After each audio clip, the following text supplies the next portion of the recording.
마태복음 3장 16절에서 17절까지 되겠습니다. 마태복음 3장 16절에서 17절.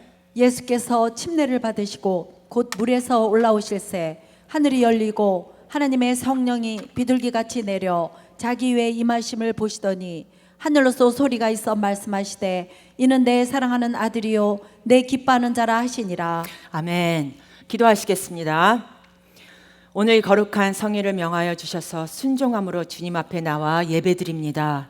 우리 한평생 우리가 주님의 은혜에 감사하며 살게 하여 주시고, 예배드리는 모든 성도님들에게 하나님의 사랑과 치료의 역사가 넘쳐나도록 은혜 내려 주시옵소서. 이 시간 한없는 은혜에 감사하여 준비한 예물을 드립니다. 온 마음과 정성을 다해 주님께 드립니다. 드려진 예물에 축복하여 주시고 각 가정마다 사업마다 30배, 60배, 100배 축복이 넘쳐나게 하여 주시옵소서.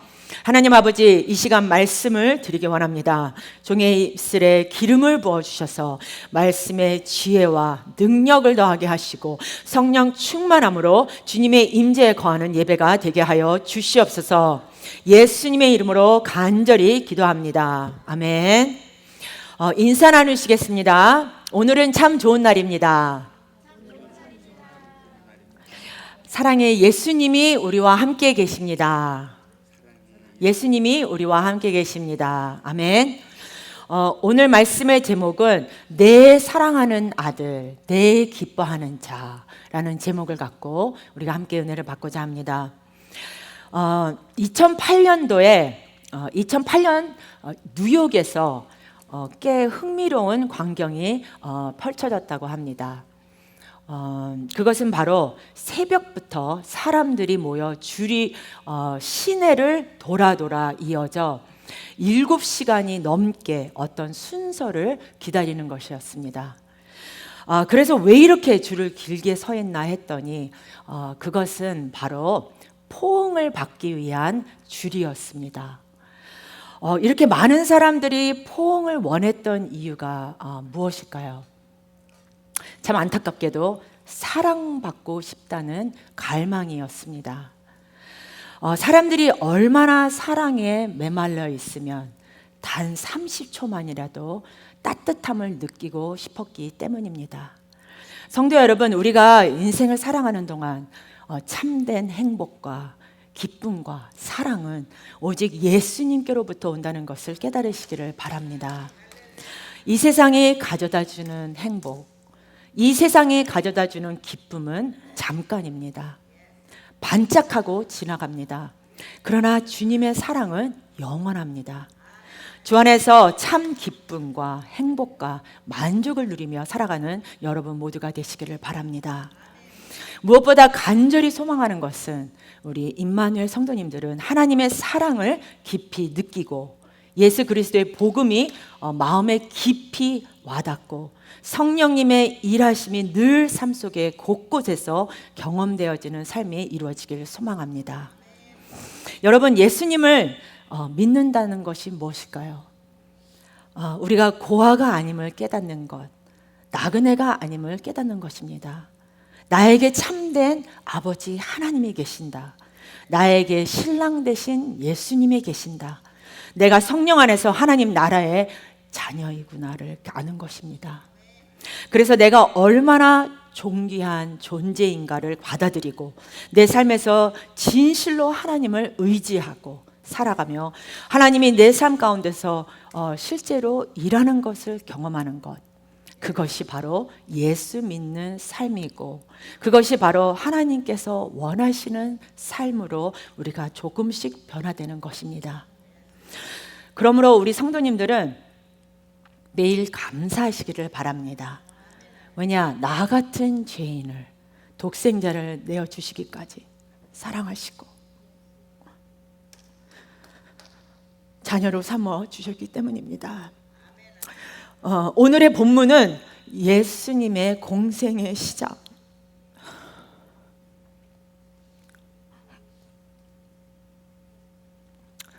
예수님의 공적 생애가 시작되면서 그가 요단 강가에서 요한이라는 사람에게 침례를 받고 나오는 장면입니다. 첫 번째로 성령이 임하신 사건에 대해서 우리가 함께 생각해 보길 원합니다. 본문 10절을 우리 다시 보겠습니다.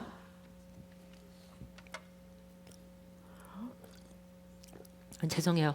본문 16절을 다시 보겠습니다. 예수께서 침례를 받으시고 곧 물에서 올라오실새 하늘이 열리고 하나님의 성령이 비둘기같이 내려 자기 위에 임하심을 보시더니. 예수님의 일생은 성령님과 함께 한 일생이었습니다. 그래서 예수님이 잉태되실 때 성령으로 말미암아 잉태되셨고, 침례를 받을 때 성령이 임하셨고, 또 광야에서 40일 금식할 때도 성령께서 함께 하셨습니다.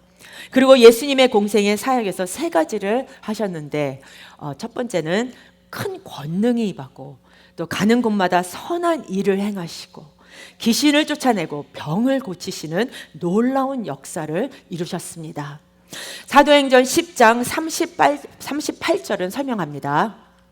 하나님이 나사렛 예수에게 성령과 능력을 기름 붓듯 하셨음에 저가 두루 다니시며 착한 일을 행하시고 마귀에게 눌린 모든 자를 고치셨으니 이는 하나님이 함께 하셨음이라.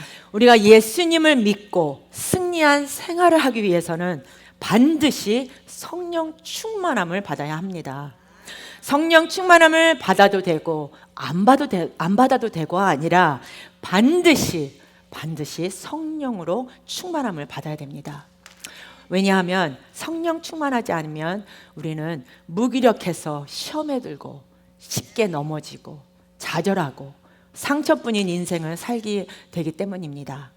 그러나 성령으로 충만함을 받으면 어떤 어려움이 다가와도 믿음으로 이겨냅니다. 넘어져도 벌떡 일어나서 모든 어려움을 극복하고 승리의 삶을 살아갈 수 있게 됩니다. 또한 영혼이 잘된 같이 범사가 잘되며 강건하게 되고 생명을 얻되 풍성히 얻는 은혜가 우리에게 임하게 되는 것입니다. 우리 성도님들은 모두 다 성령 충만함을 받으시기를 바랍니다. 아멘. 성도 여러분, 예수님의 제자들은 예수님이 십자가에 달리실 때 모두 다 도망갔습니다. 뿐만 아니라 부활하신 예수님을 만나고 나서도 저들이 예수님이 계신 예루살렘에 있지 아니하고 멀리 갈릴리로 가서 옛날의 모습으로 돌아가 바다에 그물을 던졌던 사람들입니다. 그러나 예수님은 승천하시기 전에 제자들을 불러놓고 마지막으로 저들에게 분부하십니다.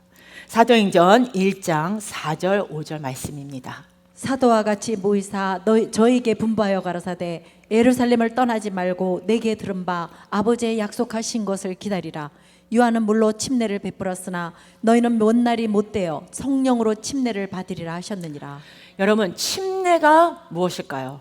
내 자신이 완전히 물에 잠겨 나의 옛 모습은 없어지고 새 사람이 되는 것입니다.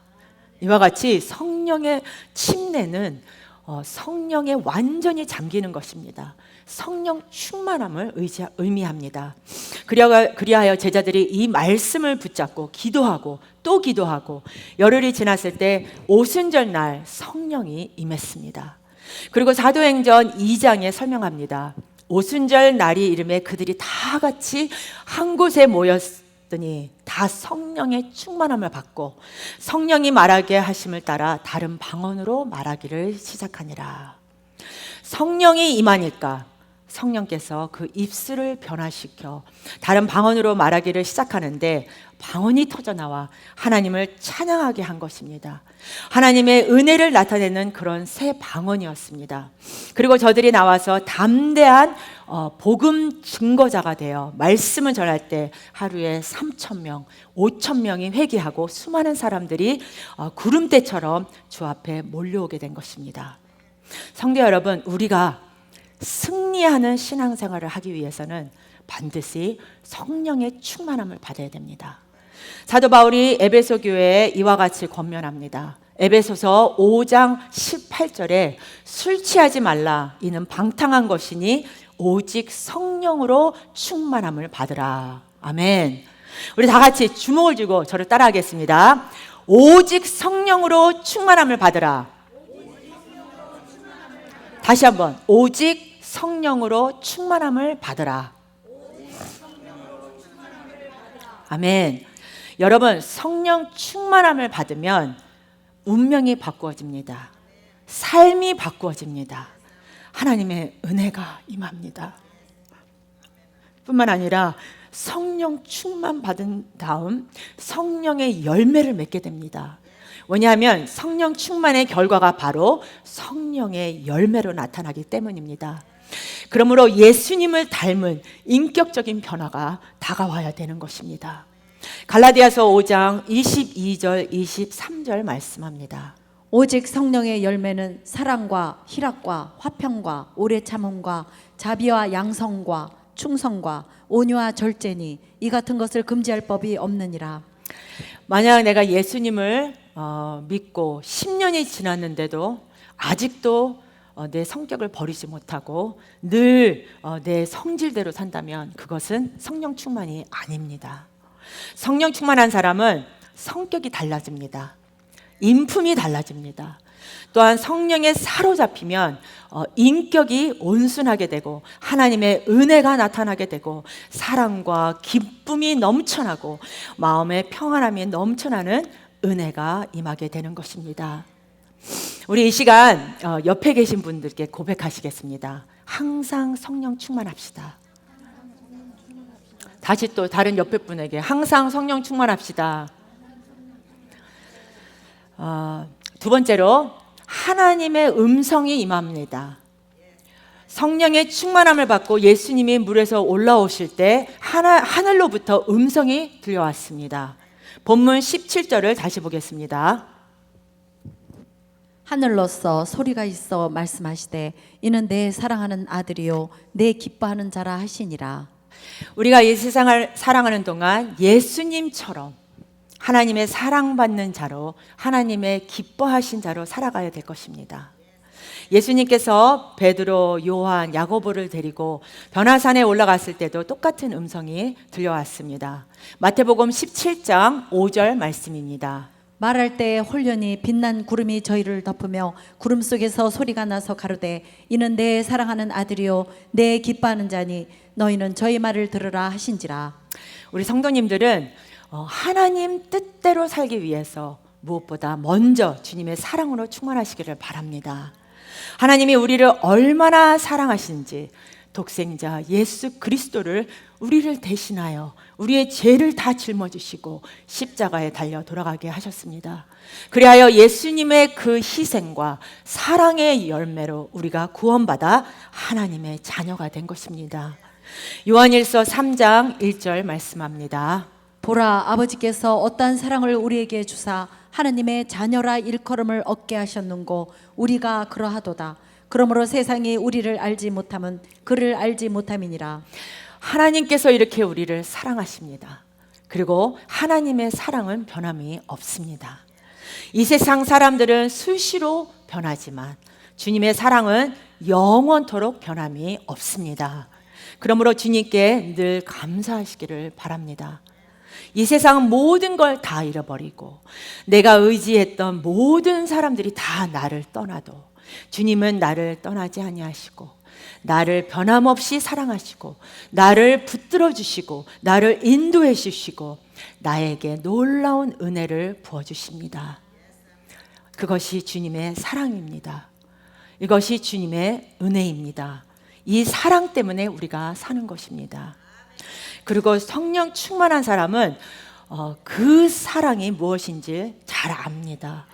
그래서 주님께 감사의 감격에 눈물이 나고 찬송을 불러도 눈물이 나고 예배를 드려도 눈물이 나고 기도를 해도 눈물이 나는 그런 은혜가 임하게 되는 것입니다. 사람들은 내가 잘 될 땐 내 주변에 있지만 내가 어려움을 당할 때 한 사람, 두 사람 등을 돌리고 떠납니다. 권력자도 마찬가지입니다. 처음에는 주변에 많은 사람들이 있습니다. 그러나 권력에서 내려오면 그 사람들이 싹 썰물 빠지듯이 빠져버리는 것입니다. 그러나 주님은 우리가 안 될 때도, 어려울 때도, 문제 있고 고통당할 때도, 병들어 누워있을 때도 우리 곁에 늘 계시며 우리를 변함없이 사랑하고 계십니다. 얼마나 감사한지 모릅니다. 그리고 이것을 표현하는 찬양이 있습니다. 아까 우리가 찬양했는데 찬송가 88장 2절의 가사입니다. 우리 다 같이 한번 이 찬양을 같이 하시겠습니다.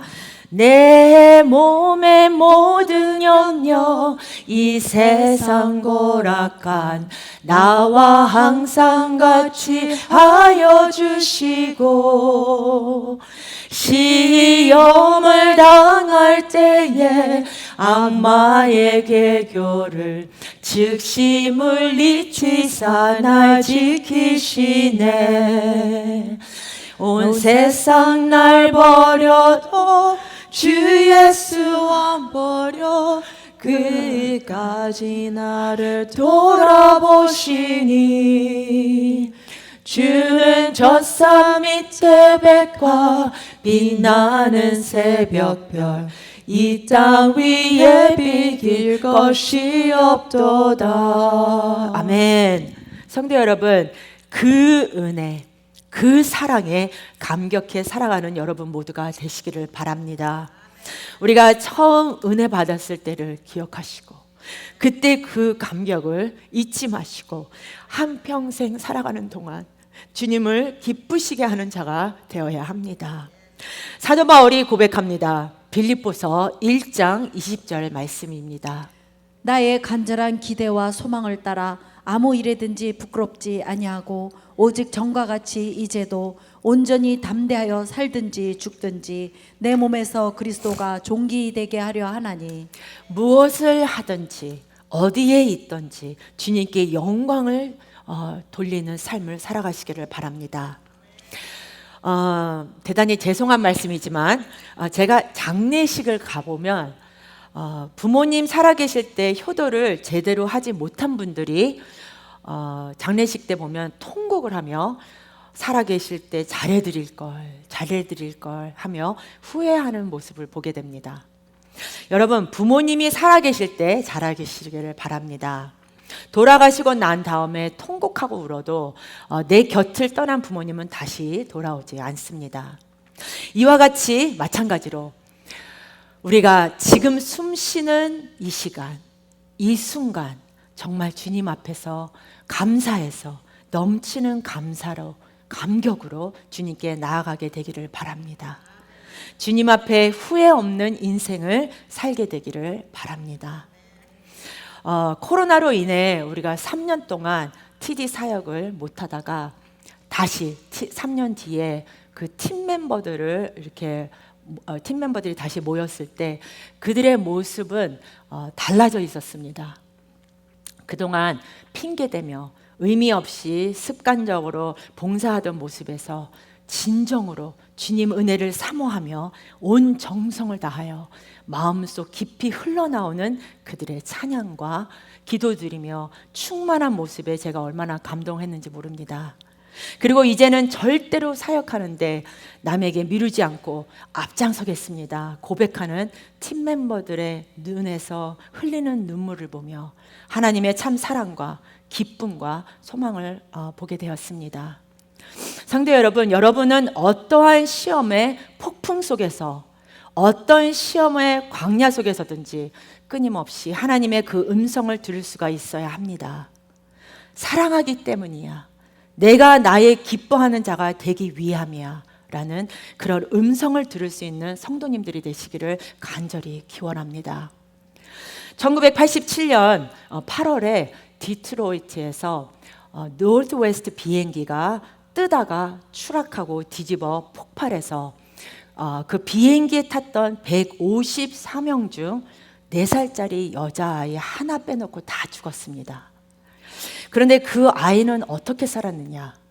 그 비행기에 엄마, 아빠, 또 6살짜리 오빠가 같이 탔는데 비행기가 떨어지는 순간 엄마가 그 딸 아이를 꼭 껴안았습니다. 그래서 다 죽었는데 이 아이는 골정상과 2, 3도 화상을 입었지만 살았습니다. 그런데 더 놀라운 것은 그날 뉴스가 나오는데 이 아이의 할머니 할아버지가 독실한 크리스천이라는 것입니다. 그리고 뉴스에 나와서 하나님께 감사하는 모습이었습니다. 그리고 이렇게 고백했습니다. 하나님께 감사합니다. 하나님께서 보여주신 기적입니다. 비록 아들도 잃고 며느리도 잃고 손자도 잃었지만 손녀가 살아있기 때문에 감사합니다. 눈물 흘리며 감사했습니다. 그리고 지금은 그 아이가 성년이 되어 대학을 졸업하고 결혼해서 잘 살고 있다고 합니다. 성도 여러분, 하나님께 사랑받는 사람은, 하나님께 인정받는 사람은 절망 가운데서 감사하고 슬픔 가운데서도 기뻐하고 어려움 가운데서도 주님을 찬양하는 자들입니다. 여러분, 우리의 인생이 얼마나 귀한 인생입니까? 하나님께서 기뻐하시며 사랑하는 독생자를 내어주시기까지 사랑한 여러분들입니다. 그러므로 저와 여러분들은 아무것도 아닌 사소한 일에 상처받거나 분노하거나 시기질투할 일이 아니라 모든 일들을 주님 앞에 다 내려놓으시고 감사하며 살아가는 여러분 모두가 되시기를 바랍니다. 사랑하는 우리 성도 여러분, 다 지나가는 인생입니다. 오직 주님 앞에서 기뻐하고 감사하며 승리하시기를 바랍니다. 주님이 여러분을 너무나 사랑하고 계시기 때문에 그 사랑의 감동 속에 한평생 주님의 손에 붙들려 살아가는 여러분 모두가 되시기를 주님의 이름으로 축원합니다. May the grace of the Lord Jesus Christ, the love of the Father, and the communion of the Holy Spirit be upon everyone who has decided to obey and follow you until the end. 지금은 우리 주 예수 그리스도의 은혜와 하나님 아버지의 무한하신 사랑과 성령의 위로 교통 인도하심이 이곳에 모인 성도님들에게 영원토록 함께 있을지어다. 아멘.